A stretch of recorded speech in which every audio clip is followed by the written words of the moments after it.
আচ্ছা, আপনি সবাইকে একটু দ্রুত আসতে বলেন যারা মানে ডিসিশন মেকার আছে। আর আস্তে আস্তে আপনারা তো বুঝতেছেন এখানে পরিস্থিতিটা কি, অলরেডি পদক্ষেপ নেওয়া উচিত ছিল। এখানে সরকারি এবং বেসরকারি যে প্রতিষ্ঠানগুলো আছে তাদেরকে আপনারা কল করুন, যে বোর্ডগুলো আছে, স্পিড বোর্ড আছে বা যে ধরনের ব্যবস্থা নেওয়া যায় ট্রলার, এগুলো সব। হ্যাঁ হ্যাঁ, জি জি, আপনার শুধু সরকারি না, বেসরকারি প্রাইভেট প্রতিষ্ঠানগুলোকে আহ্বান করুন। হ্যাঁ, সবগুলোকে বলে দেন এটা একদম প্রধান উপদেষ্টা থেকে নির্দেশ আছে, ঠিক আছে? হ্যাঁ, আর কন্ট্রোল রুম কখন শুরু করতে পারবেন আপনারা? কন্ট্রোল চালু করতে পারবেন কখন?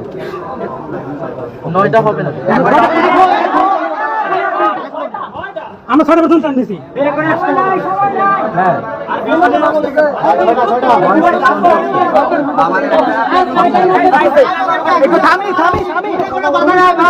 আচ্ছা, এটা আপনি দ্রুত 1 ঘন্টার মধ্যে এটা চালু করার ব্যবস্থা করেন। আমি এখানে আছি, এটা চালু না হওয়া পর্যন্ত আমি যাচ্ছি না আর কি।